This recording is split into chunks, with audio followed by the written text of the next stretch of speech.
정말 많은 내용들이 다뤄져요. 자, 이거 말고도 우리가 이 매각길에 대해서 이제 다뤄야 될 그 예외적인 문제가 하나 있습니다. 그건 뭐냐면요, 우선 매수 신고라는 거예요.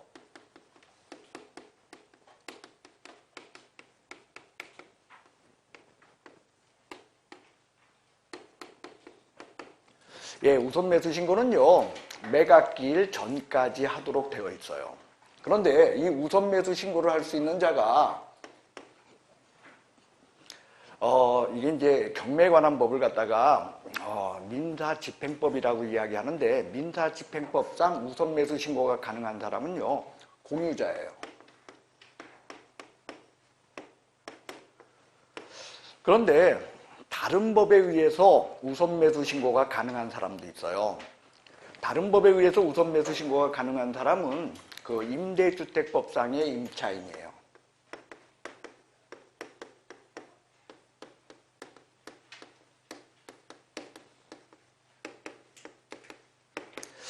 그러니까 모든 임차인의 문제가 아니고요. 임대주택법상의 임차인이라는 거, 요건 이제 약간의 설명을 좀 요하면 이런 겁니다. 일단요, 이 집이, 이 땅이 갑과 을 공유지였어요. 그런데 을이, 이게 이제 돈관계가 좀 복잡해지다 보니까 을의 지분에 대해서 경매가 나왔는데 그게 A가 산 거야. 그러면요, 갑이 을과 이 물건을 공유할 적엔 무슨 내부적 무슨 관계가 있으니까 공유를 했겠죠. 예를 들면 뭐 부부라든지 아니면은 형제라든지 아니면 아주 친한 친구라든지 아니면 사업을 같이 하는 사람이라든지 뭔 내용이 있었으니까 사실은 이 물건을 같이 공유했는데, 을의 지분이 지금 떡하니 경매가 나와가지고 앞으로 누구랑 같이 공유하게 생겼어. 근데 이거 마음에 든다 마음에 안 든다. 그럴 적에 그 공유자는 우선 매수 신고라는 걸 해서, 우선 매수 신고를 하게 되면 이건 무슨 뜻이냐, 이 사람들이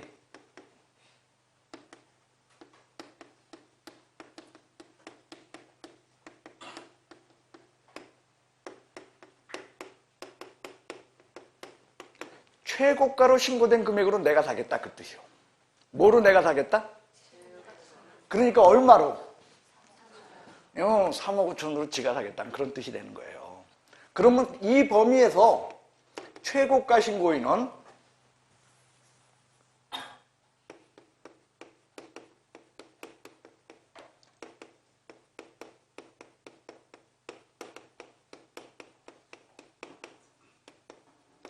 최고가 신고인은 차순위 신고인으로 봅니다. 그러니까 A는 자동으로 뭐가 돼버려? 차순위 신고. 그러면 차순위 신고가 되면은요, 사실은요, 자기 차례 온다는 얘기야, 안 온다는 얘기야. 그래서 요 차순위 신고 요거요, 포기가 가능해요. 그러면 차순위 신고를 포기하고 이 사람 얼마를 찾아서 3천만 원 찾아서 집에 가면 돼. 저게 가능하다는 거예요. 그럼 임대주택법상의 임차인이라는 건 뭐냐면, 뭐 5년이면 5년, 7년이면 7년, 이제 정부가 인정한 기관에서 아니면 법인에서 이 집을 갖다가 임대해가지고 여기 저기들이 살 수 있도록, 임차인들을 받아서 임차인들이 살 수 있도록 이렇게 해놨을 때, 지금 뭐냐면 이런 거죠. 보통 뭐 LH나 아니면은 이 강원도에도 무슨 저기 공사가 있겠죠. 그런 데서 임대주택을 짓기도 하지만 반드시 그런 데서만 짓습니까? 아니면 건설업자들이 짓기도 하고. 건설업자들이 임대주택을 지어놓고 임차인들한테 이거 이제 월세를 받다가 망해버린 거야. 망했으면은 이 기업이 망해버리니까 이 건물 어떻게 되겠어? 통으로 경매가 나와. 그러면 여기 들어와서 살던 이 임차인들은 어떤 일이 벌어져? 다 쫓겨나야 되잖아. 이런 문제가 생기죠. 그럴 때 이 임차인들은, 여기에 사는 이 임차인들은 개별적으로 뭘 해낼 수 있다? 예? 우선 매수 신고를 하고 있다는 거예요. 할 수 있다는 거예요. 이게 민사집행법에 있는 얘기는 아니야. 어디에? 임대주택법상의 문제라는 거예요. 그래서 요 두 사람만이 뭐 할 수 있다? 우선 매수 신고인데요. 저 우선 매수 신고는요, 사실은 끔찍한 제도예요. 이 사람도 결코 그냥 들어오는 건 아니야. 여기도 3천만 원 걸고 들어와야 돼요. 얼마요? 이거 있으니까 이 사람들도 3천만 원 걸고 들어오는데요. 저 사람들이 그렇게 들어와 가지고서 예를 들어서 매각일 전까지니까 한 5일이나 6일쯤 전에 우선 매수 신고를 해놓으면 A가 어떻게 쓰냐? 너 엿먹어라 하고 여기다 한 7억 써놔. 얼마 써놔? 그러면 최고가 신고 최고가 신고 금액으로 내가 산다고 했으니까 이 사람들은 얼마에 사야 돼? 얼마짜리를? 그런 문제가 발생할 수 있단 말이야. 그러니까, 예? 그러니까 함부로 우선 매수 신고한다, 안 한다? 우선 매수 신고를 하려면 조용히 망치 두들기기 전에 직접 창고에 집어넣는 거야. 그런 문제가 있어요. 무슨 말인지 아시겠죠? 예, 우선 매수 신고는 그런 문제. 됐어요? 그래서 서로 있죠? 핸드폰 갖고 전화하고 우선 매수 신고가 들어왔냐 안 했냐 들어오고 막 연락하고 그러면서 이게 경매 들어가요. 그 다음 문제는요. 최고가 신고 금액으로 내가 사겠다고 공유자가 우선 매수 신고를 했는데 아무도 안 적어냈네. 아무도 안 적어냈어. 그러면 유찰이라 그러죠? 유찰해서 경매를 다시 할까요? 아니면은 공유자가 사는 걸로 볼까요? 그래서 최고가 신고 금액이 없을 시에는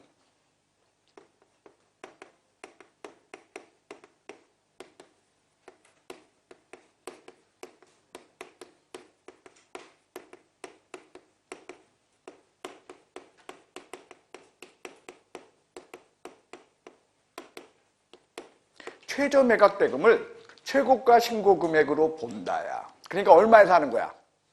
3억에 사는 것이 되는 것이지 유찰되는 게 아니라는 거예요. 자, 그러면 이때는 이 친구는 땡 잡은 거야? 아니면 손해본 거예요? 그게 있죠. 저기 한계인 거예요. 왜 최고가 신고 금액이 없었어? 비싸니까. 그러니까 이 친구는 사실은 우선 매수 신고를 했어야 돼? 한번 유찰시켰어야 돼? 한번 유찰시켰어야 돼요. 그러니까 결국은 수싸움이라는 거예요. 우선 매수 신고도 그렇고 최고가 저것도 그렇고 그러니까 서로 머리싸움 하면서 저걸 결정을 해야 돼요. 그렇지 않으면 아주 골치 아파져 상호간에. 예. 이런 것이 여러분들 여기서 말하는 우선 매수 신고에 대한 내용이 되겠습니다. 자, 여러분들 매각기일 날 고개 들어보시오. 절 좀 보시고요. 칠판 보지 말고 여러분들의 머리를 한번 여러분들이 있죠. 한번 머릿속을 한번 이렇게 뒤집어 보시기 바랍니다. 자, 경매하는 방법 몇 가지? 3가지. 기일입찰, 기간입찰, 호가 경매. 1일 이후에 입찰법 인정한다, 안 한다? 예. 오후에 다시 할 땐 저감 있다, 없다?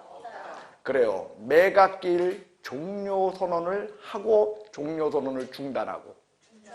예. 그래서 새로운 경매가 아니다입니다. 됐어요?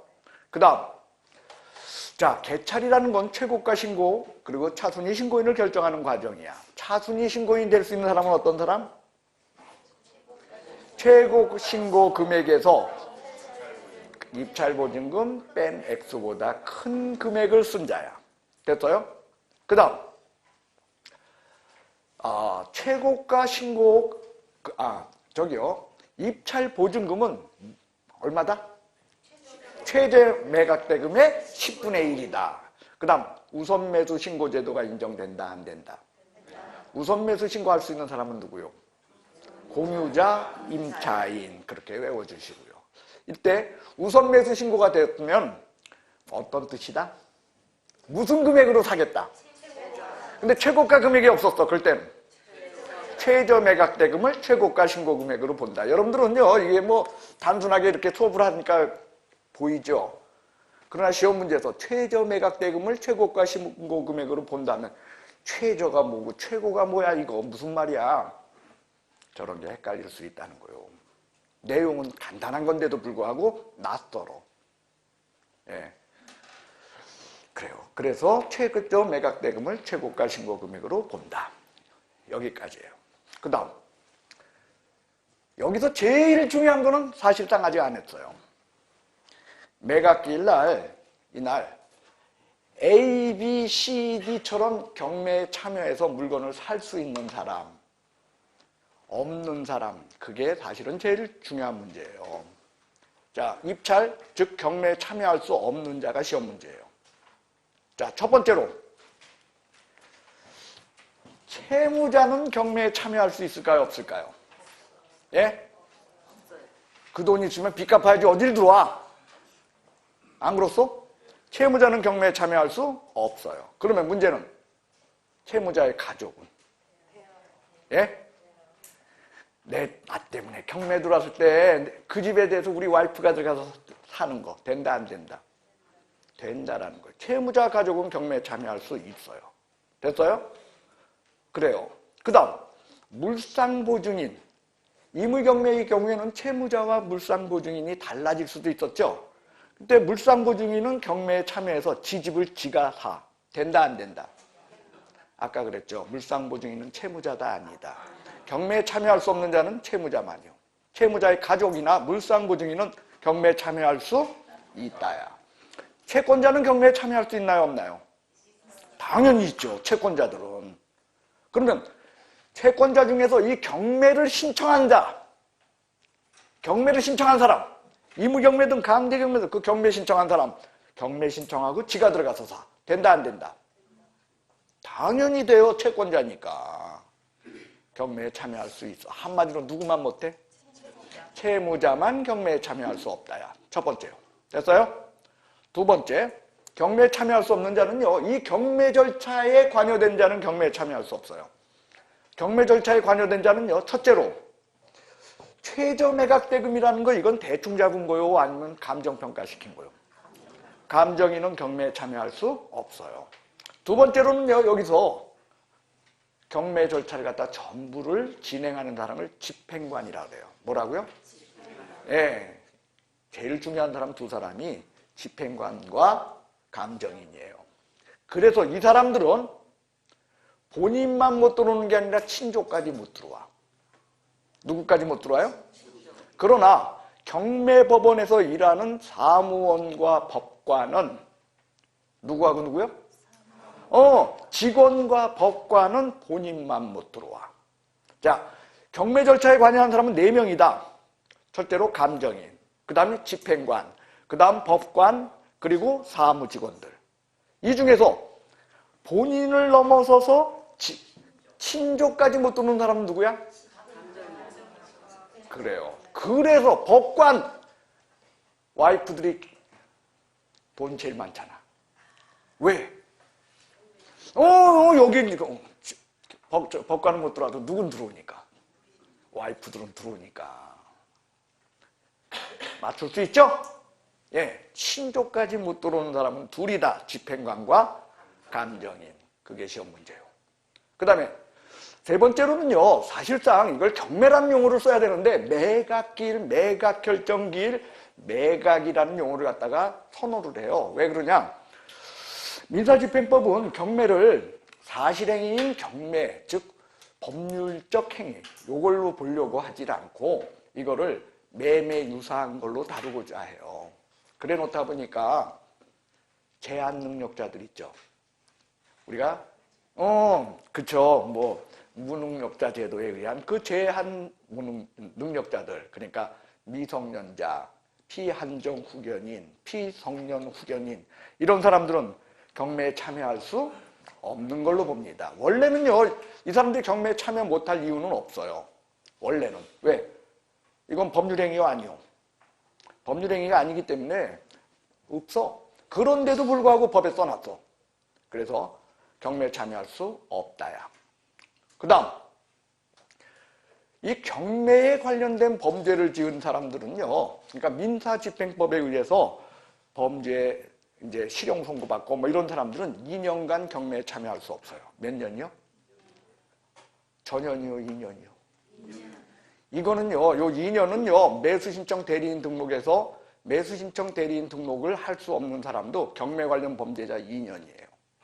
그러니까 요거는 꼭 기억해 주셔야 돼요. 그 다음 칠판을 보시오. 대금 납부 기일까지 대금을 못 내. 그럼 경매를 다시 해요. 그걸 재매각이라고 해요. 뭐라고요?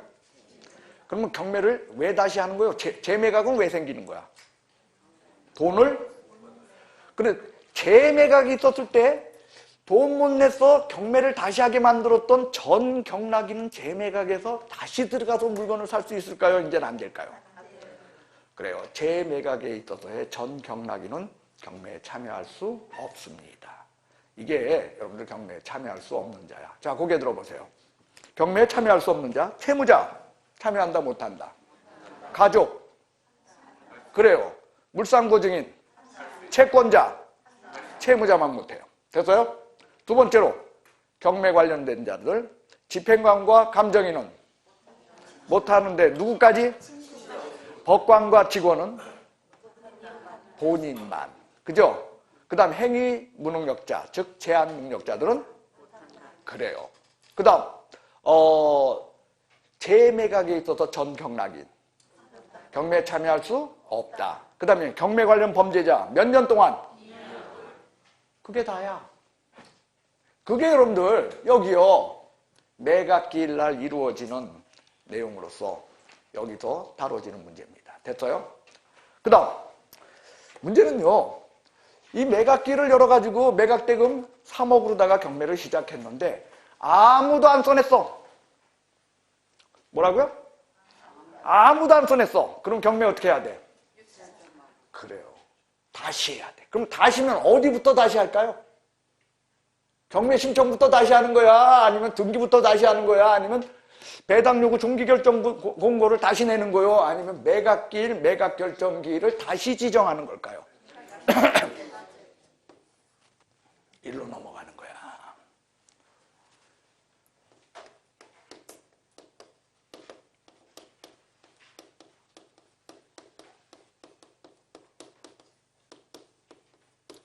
유찰에 의한 경매, 세매각 또는 재매각이라고 합니다. 왜 유찰됐어? 왜 아무도 참석 안 했어? 비싸서. 그래서 그냥 안 해. 보통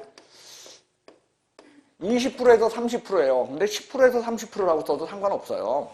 왜 그러냐면은 어느 지방에서는요, 저게 2회 이상 유찰 시에는요, 10%로다가 낮추게 돼요.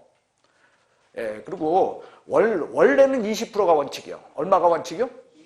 그런데 강원도 아마 여기 30%일 거예요. 그래서 2번 이상 유찰시키게 되잖아요. 그러면 49% 남아요. 왜냐하면 70% 되겠죠? 70%면 77이. 그렇죠. 49% 남아요. 그러니까 50%가 안 돼. 2번 이상 유찰되게 되면. 그러니까 강력하죠. 그래서 한 번 유찰될 때 3억에서 30% 빼면 얼마 돼요? 2억 1천. 2억 1천에서 또 30%를 빼면 어떻게 돼요? 2억 1천에서 6,300만 원을 빼죠. 그럼 얼마 나와요? 1억 4천. 그래요. 그러니까 1억 5천보다 어때? 1% 더 많아. 1억 5,300인데. 1억 맞죠? 49%니까 300 빠지니까 1억 4,700 맞아요. 그래서 49% 남는다는 거예요. 1억 5천보다도 적어. 얼마나? 1% 300만 원 적잖아. 49%. 됐어요?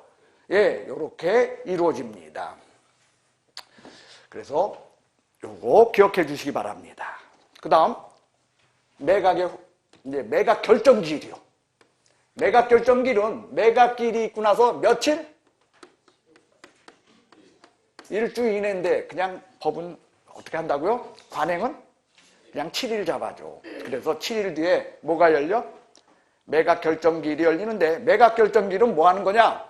여기도 기일자가 붙은 걸 보니까 뭐가 붙었어? 기일이 붙었으니까 저거는 법관 앞에 모이는 거예요? 안 모이는 거예요?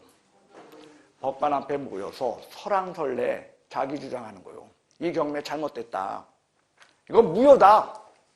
이거 취소해달라. 얘한테 판 거, 최고가 신고인에게 문제가 있다. 이런 이야기를 주장해서 매각 결정기일, 요거는 뭐냐?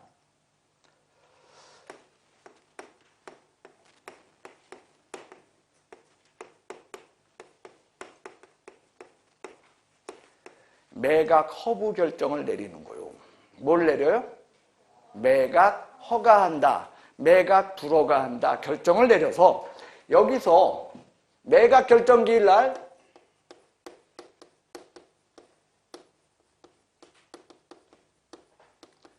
매각 불허 결정이 났어. 그건 뭐냐? 최고가 신고인에게 문제가 있었다 없었다?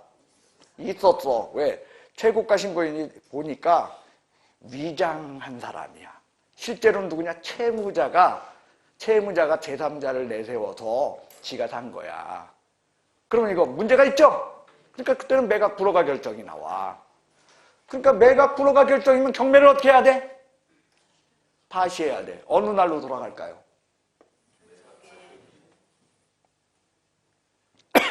일로 다시 돌아가. 매각 불허가 결정에 의해서 다시 하는 경매. 무슨 경매?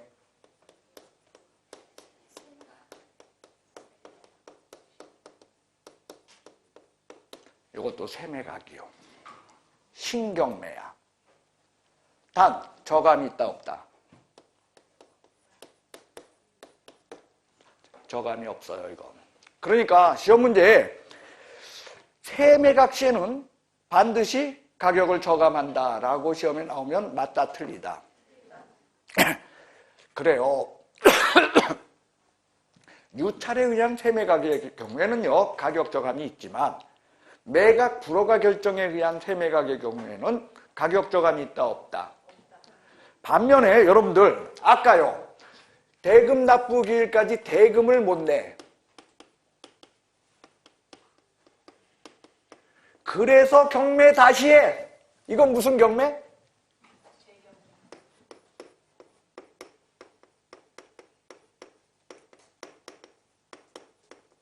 이건 재매각 재경매요. 그래서 재매각 재경매라고 하는 것은 세매각 세경매, 세매각 신경매와 어떤 차이가 있냐는 거야. 여러분들 요거예요.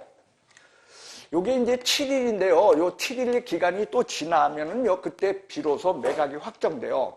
매각의 확정이라는 것, 요거에 주는 의미는 뭐냐면,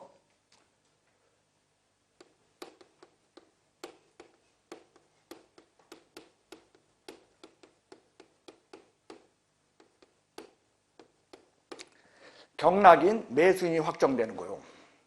그러니까 매각 결정기일 날 매각 허가 결정을 받았어. 그리고 나서 며칠의 기간을 더 줘? 요거 며칠? 1주. 요거 며칠? 그래서 여기서 누가? A가 최고가 신고인이 됐죠? 최고가 신고인이 된 A가 최고가 신고인에서 경락인으로 바뀌는 게 일주일, 그리고 또 일주일 얼마? 14일이 걸리는 거예요. 그래서 14일이 지나게 되면 비로소 뭐가 돼? 경락인이 돼요. 그런데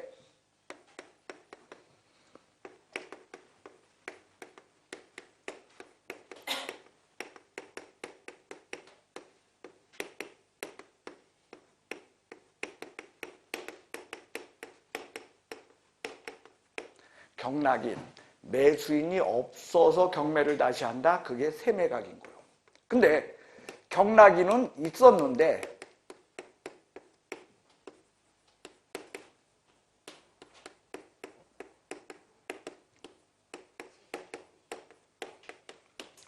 이게 재매각이라는 거예요. 자, 여러분들 매각이 확정되면은 경락인, 최고가 신고인이 그때 비로소 뭐가 된다? 매수인 또는 경락인이 그때 비로소 된 거야. 그죠? 그러니까 매각기일 날 유찰에 있었다는 건 경락인이 있었다는 거 없었다는 거야. 그리고 매각 결정기일 날 매각 불허가 결정을 받았다는 건 경락인이 됐다는 거야? 못 됐다는 거야? 경락인이 없어서 이루어지는 경매, 그걸 뭐라고? 세매각이라고 해. 근데 매각이 확정돼가지고 대금 납부기일을 잡아줬더니 대금 납부기일을 날 대금을 어떻게 써? 못 내서 다시 하는 것. 이 사람이 있었던 거야, 없었던 거야? 이 사람이 있었어, 없었어? 있었는데 이 사람이 뭐가 없어? 그거야. 그래서 세매각과 제매각은 달라요. 됐어요? 저감 있을까요, 없을까요? 당연히 저감 없지. 왜? 가격에 문제가 있었던 거야? 아니면 얘가 제매각 받은 애가 문제가 있었던 거야? 그렇던 것뿐이야. 그래서 이건 당연히 저감 없어요. 제매각은 저감이 없으나 세매각은 저감한다. OX. X야. 세매각이라고 반드시 저감하는 건? 세매각 중에서 뭐? 유찰에 의한 세매각. 세매각은 하나다, 두 개다. 뭐?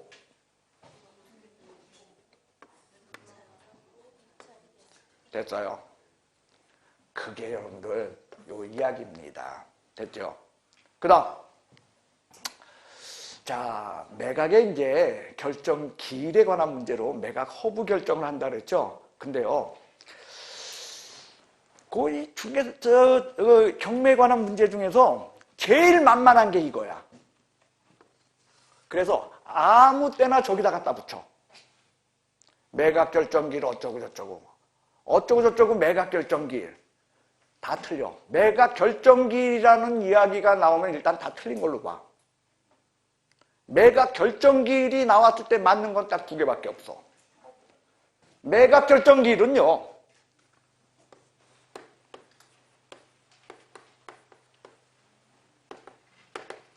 농상만 맞아. 뭐만 맞아? 아무 때나 저 매각 결정기일에다가 갖다 붙여. 아까도 봤잖아요. 자, 대항 요건과 확정 입자를 갖춘 임차인은 우선 매각 결정기일 전까지 배당 요구할 수 있다. OX.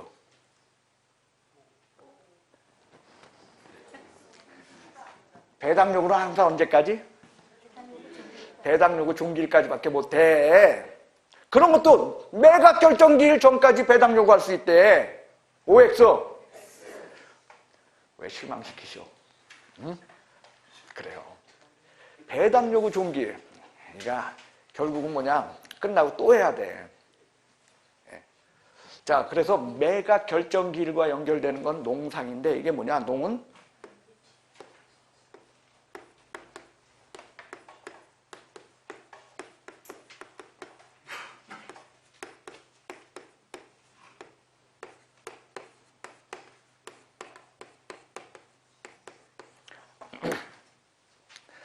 자, 경매로 취득하는 물건이 농지였어요.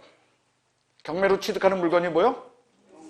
그러면 농지 취득 자격 증명을 경매 시에는 내야 된다, 안 내도 된다?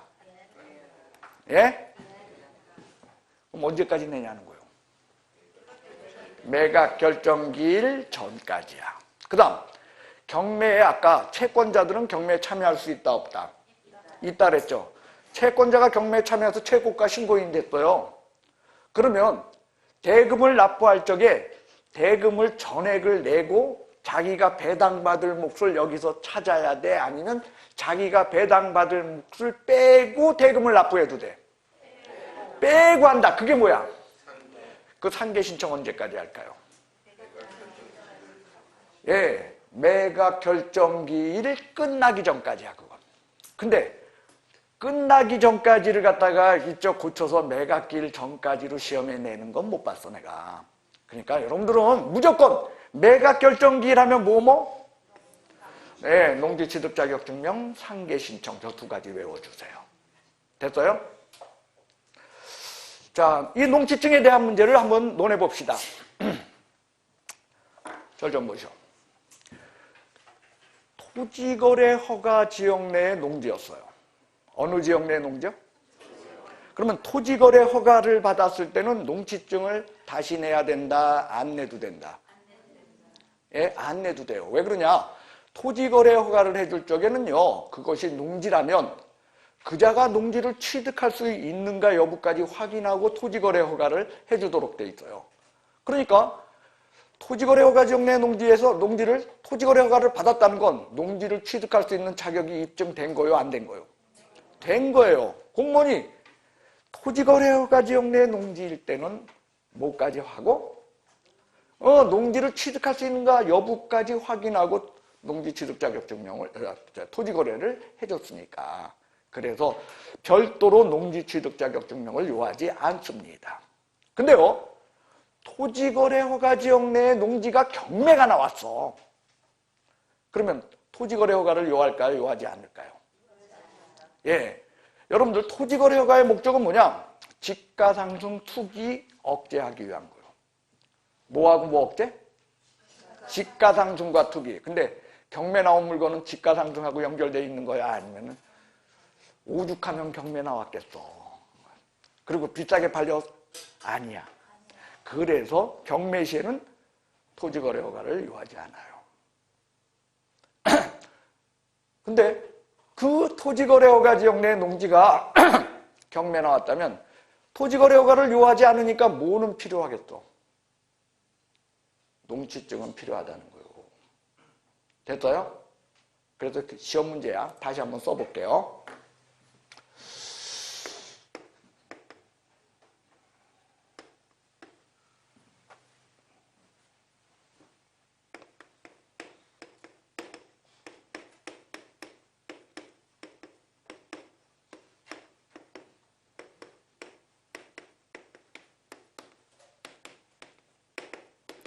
매매로 취득 시에는 뭘 필요로 하는 거예요? 아니야. 토지거래 허가를 받으면 돼. 토지거래 허가를 해줄 적에는 뭐까지 확인하고 해줘? 근데 경매 나온 물건은 오죽하면 경매 나왔냐. 그러니까 토지거래 허가를 요한다 안 한다? 근데 그게 농지였잖아. 그러니까 얘는 뭘 요해?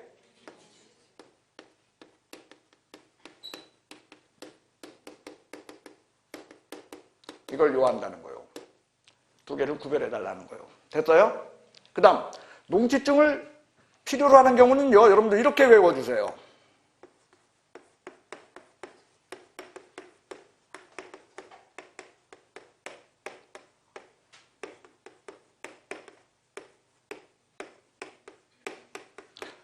판교에서 경공매증 나오면 전화 좀 제발 주게. 뭘 좀 달라고? 자, 판은 뭐냐? 판결문. 판결에 의해서 농지를 취득할 때도 농지증이 필요해요. 교는 뭐겠어? 교환의 경우에도 농지증이 필요해요. 경은 뭐겠어? 여기 나오는 이 경매 시에도 농지증을 필요해. 근데 언제까지 내면 돼? 매각 결정기일 전까지. 그거요. 공은 뭐요? 공매. 매. 증여. 농지전용 허가나 신고 시에도 필요하다는 거예요. 단 농지전용 협의 시에는 필요 없어. 그 다음 학. 이걸 학인데 여러분들은 화자로 읽어버려. 비슷하잖아. 예, 화. 학이야. 학술 연구 목적 시에도 농지증이 필요해요. 주말 체험 영농 목적 시에도 필요해요. 농지 개발 사업에 편입된 것 1500제곱미터 미만의 농지의 경우에도 농지증이 필요해요. 그래서 여러분들 판교에서 경공매증 나오면 전화 주게 이렇게 외워주시기 바랍니다. 예, 공법 외에 중개사법에서도 농지법에 대한 문제들이 한두 문제 나와. 근데 그 한두 문제 나오는 건 전부 농지취득 자격 증명과 여러분들 농지법의 기본 이론들이요. 그러니까 이거는요, 여러분들이 공법교수 이동희 교수하고 수업도 하지만 저랑도 약식으로 수업을 해요. 그 내용으로서 여러분들 요거는 요렇게 좀 기억해 주시기 바랍니다. 됐어요? 그래서 경매를 통해서 여러분들 농지취득 자격 필요로 할 때는 농지증을 언제까지 낸다? 매각 결정기일 전까지. 그래서 매각 결정기라고 연결되는 건 얘 말고는 없어. 근데 아무거나 여기다 갖다 붙인다니까 그래 환장해요. 저 두 개 기억합시다. 됐어요? 그 다음 매각 결정기일 날 매각 허가 결정을 받았어. 뭘 받았어요? 매각 허가 결정을 받으면 즉시 매각이 확정된다. 7일 시간을 또 준다. 아니야, 여기 써 있잖아. 며칠? 7일의 시간을 또 줘. 왜냐? 이날 법관 앞에서 떠들었는데 지 말 안 들었다. 이해관계인들 승질나면 뭐하라?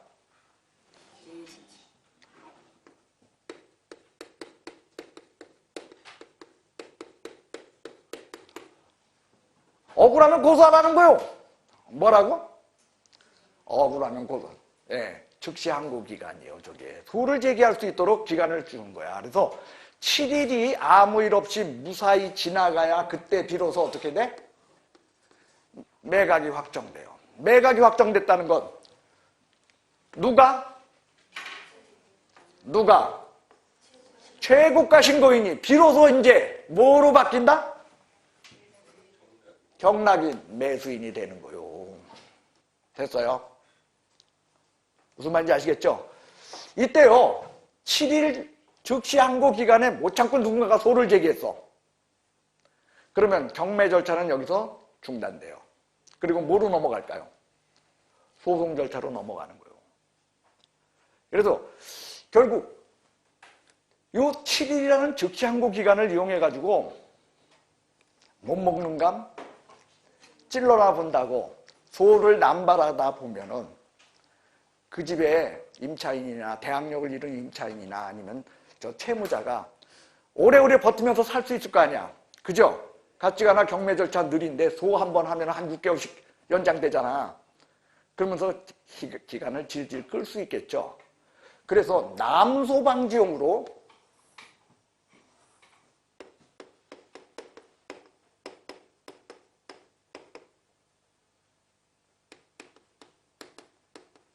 일정 금액을 공탁하고 들어와야 돼. 그냥은 못 들어와. 얼마를 공탁할까요?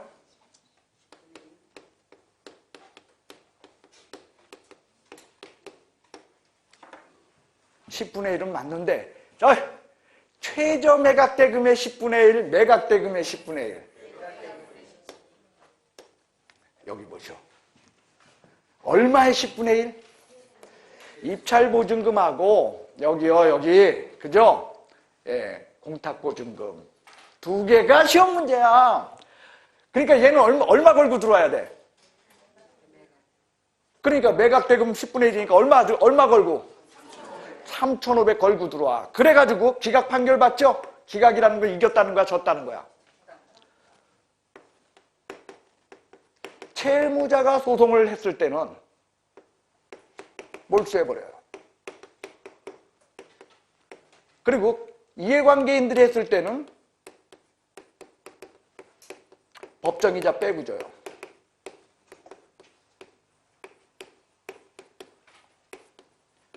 그러니까 함부로 소송을 걸어라, 걸지 말라. 그래서 경매 절차를 빨리 진행하기 위해서 저와 같은 별도의 제도를 또 두고 있다는 거예요.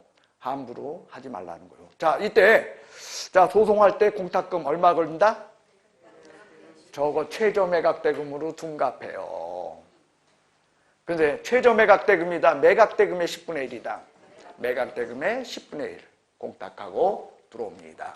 그리고 이 돈은 기각 판결 받았을 때 무조건 몰수한다. OX. 무조건 몰수해? 아니야. 누구 거만? 채무자만. 그리고 이해관계인 건 법정이자 빼고죠. 법정이자 이하 오픈이요. 그러니까 법정이자 만만치 않아. 4분의 1 빠지는 거야. 그러니까 소송을 함부로 하지 말라. 확실하고 네가 이길 수 있고 정말 억울할 때만 하라라는 그러한 제도가 되겠습니다. 이것이 여러분들 여기 즉시 항고 기간 저거랑 연결된 거야. 됐어요? 그래서 매각이 확정되게 되면 이날로부터 대금 납부 기간은 법원이 직권으로 보통 1개월 잡아줘. 얼마요? 그러니까 1개월에 돈 내라 이렇게 연락이 온다는 거예요. 그러면 이게 기일로, 그러니까 이건 민법상의 기일이에요. 민법상의 기간, 기일의 문제예요. 근데 의미는 기일로 되어 있지만 의미는 기간이에요. 그러니까 대금 납부 기일이 이제 7월, 그러니까 뭐냐면 9월 5일이었어. 그러면 9월 5일 날 돈 내는 게 아니라 9월 5일 전이라도 그 한 달 사이에 아무 때건 대금을 완납할 수 있다는 거예요. 그러면 대금을 완납하게 되면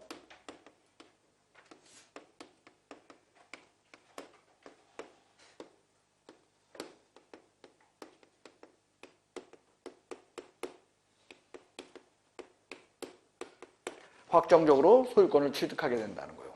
어느 날 소유권 취득해? 대금 완납한 날. 그러니까 시험 문제 이렇게 나와요. 경매를 통해서 소유권을 취득하는 날은 대금 납부기일이다. 아니면 등기가 이루어진 날이다. 아니면 실제로 대금을 완납한 날이다. 어느 거요? 실제로 대금을 완납한 날. 여러분들 민법에서 배웠잖아요. 법률행위와 사실행위. 법률행위는요, 물권행위로서 등기가 있어야 되지요. 그러나 사실행위의 경우에는요, 사실관계가 종료되면은 그때는 권리변동이 생기잖아. 사실관계가 종료됐다. 어느 날이요? 대금을 완납한 날. 이날 사실관계가 종료된 날로 이날 확정적으로 소유권을 취득한다는 거예요. 됐어요? 근데 문제가 있다는 거예요. 문제는 뭐냐? 경매를 통해서 산 그 집에 비어있다. 누군가가 살고 있다. 누군가는 그 집에 점유하고 있다는 거예요. 그러니까 걔를 어떻게 해야 돼? 내보내야 돼. 법원에서 도와줄까요? 안 도와줄까요? 예?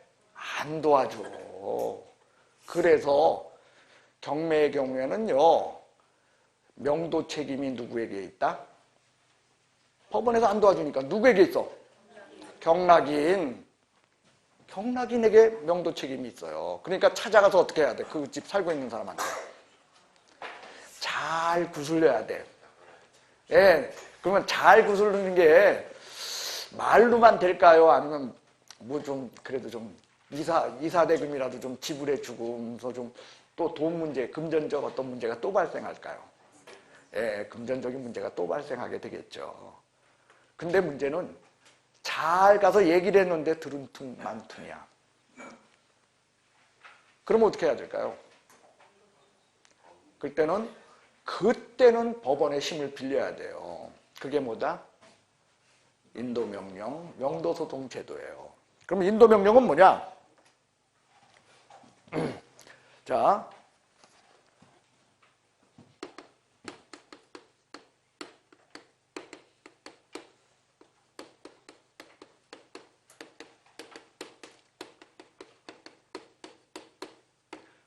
정당한 권한 없는 점유자를 내보내는 소송 방법은요, 인도명령인 거예요. 자, 저건 무슨 얘기냐면 이런 거요. 그 집에 누가 살았냐? 채무자가 살았어. 그럼 채무자는 이제 그 집 자기 거야 아니면 뺏겨야 돼? 그러니까 권한이 있어 없어? 권한 없이 점유하고 있다는 거야. 그러니까 인도명령으로 내보낸다는 거예요. 또는요, 그 집에 임차인이 있었는데 임차인이 대항력을 상실한 임차인이야. 그러니까 1등이었던 자야, 1등 아니었던 자야. 그럴 때는 인도명령으로 내보낼 수밖에 없다는 거예요. 내보낼 수 있다는 거예요. 그런데 문제는 그 집에 권한을 갖춘 임차인이 존재할 때, 뭘 갖춘? 점유할 수 있는 권한을 갖춘 자가 존재할 적에는 인도명령으로 내보낸다, 못 내보낸다. 그때는 명도소송이요. 근데 명도소송은요, 여러분들 정당한 권한 있는 사람한테는 명도소송을 해도 내보내, 못 내보내? 무조건 지지치가 못 내보내는데 문제는 뭐냐? 정당한 권한이 있다고 주장을 하지만 실제로는 없어. 그럴 때 그 권한 자체를 있다, 저 사람이 여기 점유할 수 있는 권한이 있다, 저는 점유할 수 있는 권한이 없다, 이걸 다퉈야 되잖아. 그 다투는 방법이 뭐다? 명도소송이에요.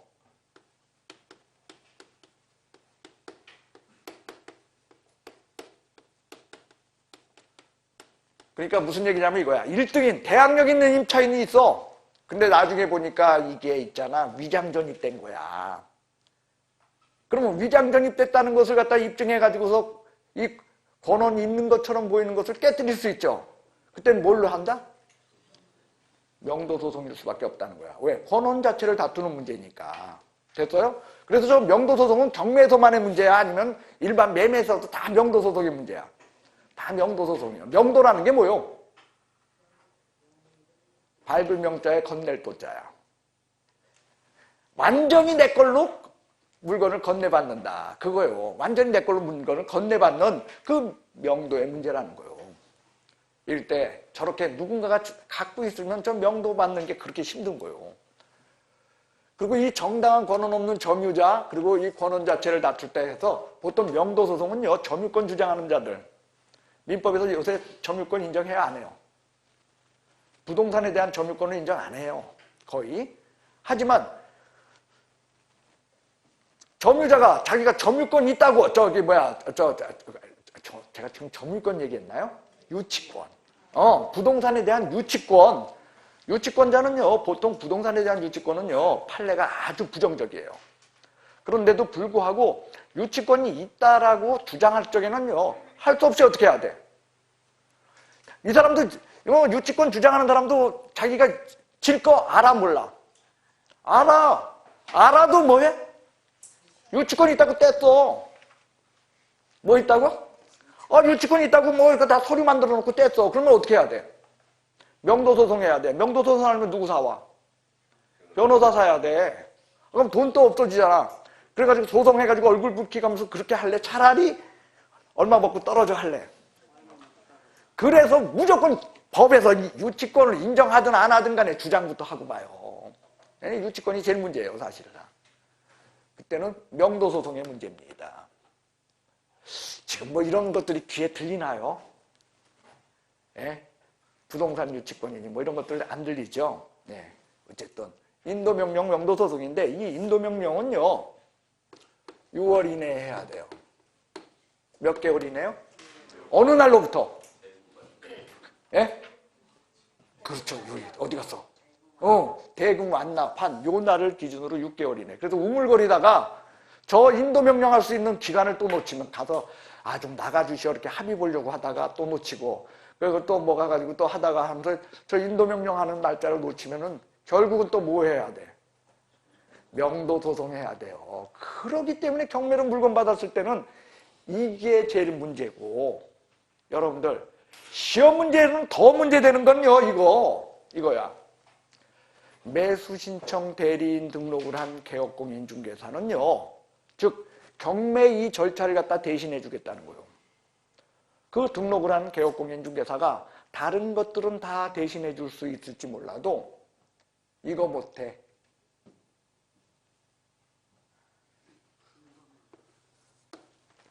뭐 못해? 이거 못해요. 왜 못할까요? 저거는 법률 대리예요. 한마디로 변호사 고유 업무예요. 변호사법 위반으로 즉시항고, 인도명령, 명도소송을 매수신청 대리인 등록을 한 개업공인중개사는 할 수 없다가 지금부터 여러분들이 모의고사를 보면은 중개사법 40번 문제, 몇 번 문제?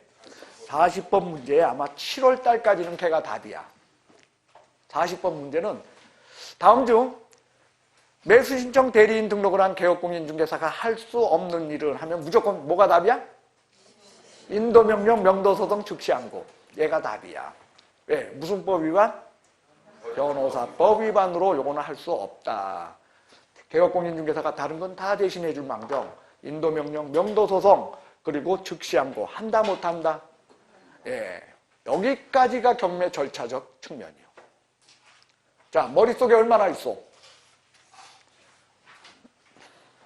자,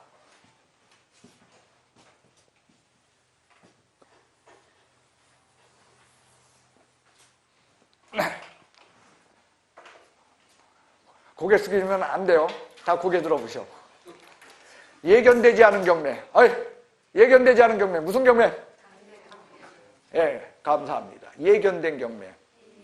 담보물권 실행에 의한 경매. 그래요. 그 다음 전세권에 의한 경매. 채무자와 토유자가 반드시 일치하는 경매. 네, 그거요. 됐어요? 두 번째로 경매 개시가 결정되게 되면 송달과 경매 개시 결정 등기를 합니다.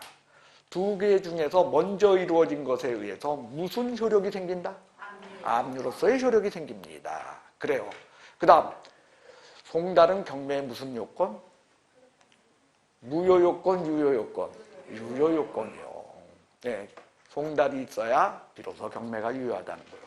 그 다음 경매 개시 결정 등기가 있은 후 대항 요건을 갖춘 임차인, 소액 임차인으로서 최우선 변제권을 인정한다, 못한다? 못한다는 거예요. 그 다음 경매 개시 결정 등기 이후에 담보권이 등기된 자, 담보권을 등기한 자, 그 사람들은 배당 요구 없이 받을 수 있다, 아니면 배당 요구 해야만 한다? 배당 요구 해야만 한다. 됐어요. 그 다음 배당 요구 종기 결정 공고입니다. 여기에서는 너나 할 것 없이 배당 요구해야 될 사람들은 언제까지 배당 요구해야 된다? 배당 요구 종기일까지. 근데 시험에는요, 내는 사람들도 참 어떨 땐 답답해. 배당 요구 종기 결정 공고일까지래. 그럼 배당 요구 종기 결정 공고일은 당연히 앞서 이거보다 종기 결정 공고야, 아니면 종기일까지야. 그거요. 그 다음 매각기일과 매각결정기일은 따로 잡는다, 같이 한꺼번에 잡는다. 그래서 매각기일과 매각결정기일은 보통 며칠 차이? 예, 일주일 이내라고 법에 되어 있고 관행은 7일로 잡더라. 그래서 한꺼번에 지정하여 공고하고 통지합니다. 됐어요? 그 다음 매각기일이 열립니다. 뭐가 열려요? 경매하는 방법 몇 가지요? 기리찰, 기간입찰, 호가경매. 기간입찰법은요, 미리 기간을 정해서 한 14일 정도 기간을 주고요. 그 기간 동안에 입찰을 하라는 거예요. 근데 여러분들, 저 기간입찰은 뭐냐면 경매 절차를 간소화하기 위한 제도죠. 그죠? 왜? 매각기일 날 모여서 뭐만 하는데? 입찰은 미리 해놨으니까 매각기일 날 그날 법관이 뜯어보고 뜯어보고 개찰만 하면 되는 거야. 그러니까 이걸 모여서 이걸 하고 그다음에 이거 하는 거 하다 미리 이거 해놓고 이날은 개찰만 하자는 게, 그래서 아까 썼죠? 매각기일 날 기간입찰은 개찰만 한다. 그래서 경매 절차를 간소화하기 위한 건데 문제는 저게요. 간소화되지를 못하게 돼 있어. 왜냐? 여러분들 14일 동안 기간을 정해서 미리 입찰시키게 되면 여러분들 그거 등기우편으로 보낼 수 있어? 못 보내겠어? 왜? 거기다 뭘 집어넣어서 보내야 돼? 입찰보증금 얼마 집어넣었어? 아까 3천만 원 넣어서 보냈는데 그거 등기우편으로 보내놓고 여러분들 발 뻗고 잘 수 있어? 그러니까 결국은 어떻게 될까요? 직접 법원에 가서 내. 그러면 결국 뭐냐? 법원에 한 번 가야 될 건 몇 번씩 가게 되는 그런 번거로움을 만들어버리죠. 그래서 기간입찰법이 이것을 갖다가 확실하게 하기 위해서요, 입찰 보증금을 보증서로 대처하는 제도를 두고 있어요.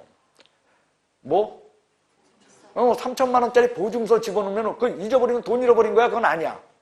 그건 아니잖아. 그건 또 누가 훔쳐가? 훔쳐가지도 않거든요. 그래서 보증서 제도가 도입됐어요. 근데 현재로 저걸 갖다가 활성화해가지고 쓰고 있다? 못하고 있다. 여러분들 그 이유는요, 법관이 게을러서예요. 법관은요, 인생을 통해서 평생을 게으르게 사는 사람들이야. 왜? 옛날 사람들은 특히 앉아서 뭐만 했어? 사법고시 준비만 했던 사람들이야. 신림동에 앉아가지고 게을러요. 그래서 매수신청 대리인 등록지에도 보면 하나도 안 바꿔놔. 걔네들은 한번 써놓으면 바꿔놓을 줄 몰라. 뭔 얘기하다가 그래요. 그래서 그 입찰 보증서 제도가 도입됐지만 현재로서 기간입찰법이 완전히 자리 잡고 있지는 않다는 거야. 됐어요? 그 다음, 자, 입찰 시에 여러분들 입찰 보증금을 넣어야 되는데 입찰 보증금은 최저 매각대금의 10분의 1 아니면 매각대금의 10분의 1. 그게 시험 문제라는 거요. 최저 매각대금의 10분의 1. 매각대금의 10분의 1이 아니라는 겁니다. 됐어요? 반면에 즉시 항고를 했을 시에 이때 항고 보증금은 얼마요? 매각대금의 10분의 1. 됐죠? 그 다음 자, 매각기일 날 입찰하고 개찰을 하는데 개찰은 최고가 신고인과 차순위 신고인을 결정한다 그랬죠? 그럴 때 차순위 신고인이 될 수 있는 사람은 어떤 사람이요? 최고가 신고 금액에서 보증금 뺀 사람 X보다 어떻게? 차순위 신고인이 인상 있을 땐 누가 차순위 신고인이요? 아니야. 큰 액수 쓴 사람. 일단 큰 액수 쓴 사람. 근데 액수가 같을 땐 추첨한다야. 됐어요? 여기까지 이해가 가십니까? 네. 그 다음 우선 매수 신고 제도가 있죠? 우선 매수 신고할 수 있는 사람은 누구요? 공유자, 예, 임차인. 그래서 우선 매수 신고하면 뭐로 사겠다는 뜻이다? 그 범위 내에서 최고가 신고에는 자동으로 뭐가 된다? 차순위 신고인. 그리고 이 차순위 신고 포기할 수 있다 못한다? 포기할 수 있다라는 거요. 됐어요? 그 다음 경매에 참여할 수 없는 자가 있었죠. 예? 경매에 참여할 수 없는 자. 채무자. 그죠? 그 다음 저기 4명 간평인 그리고 집행관, 법관, 사무원들 이 중에서 친족까지 못 두는 사람. 그렇죠. 법관하고, 죄송합니다. 감정인하고 집행관. 됐어요? 그거요. 그 다음, 재경매에 있어서 정경락인 경매에 참여할 수 있다, 못한다. 못한다예요. 됐어요? 그리고, 제한 능력자들. 경매에 참여할 수 없고, 경매 관련 범죄자 몇 년? 그거면 돼. 됐어요? 그 다음, 매각 결정기일이 열려요. 며칠 있다가? 일주일 이내. 매각 결정기일은 뭐 하는 날이다?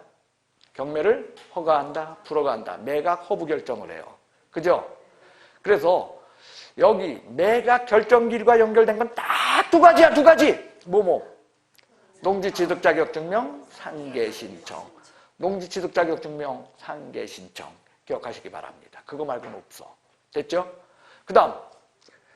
자, 매각 결정기일날 매각을 불허가 결정받고 매각기일날 유찰이 이루어졌어. 그래서 새로 하는 경매 그게 뭐요? 예? 새매각 신경매. 근데 대금 납부기일날 대금을 못 내서 경매를 다시 해. 그건 뭐야? 예? 재매각. 새매각은 반드시 저감한다? X. 무슨 새매각만? 유찰에 의한 세매각만. 그리고 매각 불허가 결정에 의한 세매각세는 가격 저감 없다. 그래요. 세매각은 무슨 뜻이요? 경락인이 없다. 대금을 못 냈다. 세매각. 제가 제 발음이 현찮아서 그렇군요. 예. 그래요. 재매각은 경락인이 없어서다. 경락인이 돈 못 내서다. 그래요. 됐습니까? 그래서 경락인이 돈을 못 내게 되면 반드시 재매각을 한다. 차순위 신고인이 있을 땐 차순위 신고인에게 권리가 넘어간다. 차순위 신고인이 존재할 적에는 반드시 재매각하는 게 차순위 신고인에게 권리가 넘어가는 거예요. 그러면 차순위 신고인이 있을 적에는 대금 납부기일까지 대금을 못 냈어. 예? 그러면 차순위 신고인에 대해서 무조건 이거요. 대금 납부 기일을 잡아줄까요? 아니면은 차순위 신고인에 대해서도 새로운 절차 진행해야 될까요? 어떤 것부터 할까요? 그렇죠. 이거야, 이거. 차순위 신고인에 대해서 이걸 열 필요는 없어. 왜? 아니, 이미 끝났잖아. 여기부터 다시 하는 거요. 매각 결정기일. 이 날이 무슨 날이라 그랬어? 매각을 허가한다, 불허가한다 결정하는 거 아니야. 그러니까 차순위 신고인에 대해서도 한번 따져봐야 돼. 따져보지 않아도 돼. 차순위 신고인에 대해서 매각 결정기를 열어줘요. 그리고 매각 허가를 받고 나서 여기서 그리고 며칠을 또 지나면 7일이 지나면 차순위 신고인에 대해서 뭐가 매각이 확정돼. 그럼 차순위 신고인이 그때 비로소 뭐가 된다? 경락인이 되고 대금 납부 기일까지 대금을 완납하면 그때 비로소 소유권을 취득하고요. 됐어요? 자, 이 절차적 측면에 대해서 여기서 또 시험 문제예요. 한번 더 다루고 갈게요. 이런 거요. 자, 대금 납부 기일까지 대금을 못 낸 사람, 차순위 신고인이 없을 때는요. 재매각, 새로운 매각이 다시 열릴 때 재매각기일 3일 전까지 돈 갖고 나타나면 돼. 며칠 전까지? 예, 재매각기 3일 전까지 돈 갖고 나타나면 돼. 근데 못 낸 돈만 갖고 나타나면 될까요? 아니면은 추가적으로 더 내야 될까요? 추가적으로 더 내는 건 뭐냐? 경매 비용이 추가됐겠죠. 추가된 경매 비용을 내야 되고요. 지연이자를 내야 돼. 뭘 내요? 지연이자랑 추가된 경매 비용을 갖고 며칠까지? 3일 전까지 나타나면 돼요. 그 다음 차순위 신고인이 있었을 땐 차순위 신고인에 대해서 매각 결정기일을 열어주죠. 그리고 차순위 신고인에 대해서 대금 납부 기일이 잡히겠죠. 해가지고 그때는요. 차순위 신고인하고 전 경락인하고 돈 먼저 내는 사람이 임자야. 누가 임자? 그러니까 차순위 신고인한테만 권리가 있다. 전 매각인도 권리가 있다. 그래서 전 매각인도 그때까지 하여간에 둘 중간에 먼저 돈만 갖다 내면 어떻다? 돼. 단 차순위 신고인은 얼마만 내면 돼? 아까 3,400이었으니까 3,100만 갖다 내면 되죠. 왜? 죄송합니다. 3억 1,000이죠. 아까 3,000은 어떻게 했어? 입찰보증금으로 넣고 있었으니까. 그런데 저기는 대금 완납하지 못했던 사람은 법정이자, 지연이자 플러스 뭐? 경매 추가 비용 이걸 마저 해갖고 나타나야 돼. 그래서 먼저 낸 사람이 뭐다? 임자. 그렇게 된다는 거예요. 그래서 대금을 완납하게 되면 그때 확정적으로 소유권을 취득하고 그 다음 이 배당과 등기에 문제가 있는데 이거 배당은 민법이야. 민법에서 배당 이런 걸 배우잖아. 영순위 하면 뭐가 나와? 경매비용 플러스 제3취득자 비용 상한 청구권. 이때 비용은 필요비만 의미한다. 유익비도 포함한다. 자. 그러니까 그게 법은 말이 돼야 돼요. 다 외우려고 하면은 밑도 끝도 없어. 이러면 생각해봐. 제3취득자라는 건 뭐냐면 경매 나온 집인지 모르고 미련하게 그 집을 샀어. 바보같이. 그러면 여러분 집 사면 인테리어 다시 해 안 해? 인테리어 다시 했어. 근데 경매로 뺏겨 그 집. 그러면 인테리어 한 거 집 뺏기는 것도 억울한데 그 집에다 인테리어 하려고 내가 돈 한 2, 3천 쳐박은 거 그거는 어떻게 해야 돼? 그건 돌려줘야죠. 그러면 인테리어를 다시 했다는 건 유익비요, 필요비요? 절대 인테리어 해가지고선 그저 꼭 해야 되는 필요비는 아니야. 그저 유익비야. 그러니까 필요비만 아니면 유익비도 포함. 유익비도 포함해가지고서 제3취득자 준다는 거야. 제일 영순위로. 그 다음에 1순위는 최우선 변제권. 그죠? 그 다음에 임금채권 중에 일정 부분들. 뭐 그런 거고. 그 다음에 2순위 하면 그 물건 자체에 대한 세금들. 그리고 당해세르. 그리고 일반 세금도요. 여러분들 여기서 순위를 다툴 적에 순위 다툴 때 세금의 순서는요. 압류한 날, 즉 등기가 이루어진 날을 기준으로 하질 않아요. 세금은요. 세금 신청일을 기준으로 하는 거예요. 그러니까 대금을 납부가 지연된 날을 기준으로 해가지고 하다 보니까 세금은요. 한마디로 이건 소위 말해서 헌법소송감이야. 국가만 유리하게 해서놨어. 특히 여러분들 맨꼴찌가 뭐야? 맨꼴찌가 일반 채권이죠. 피 같은 돈. 근데 그 일반 채권 위에 뭐가 있냐면은 뭐 의료보험, 그죠? 그 다음에 뭐 이런 일반 4대 보험 같은 것들이 거기 위에 있잖아. 여러분들 일반 채권이 위에 있어야 돼. 그게 위에 있어야 돼.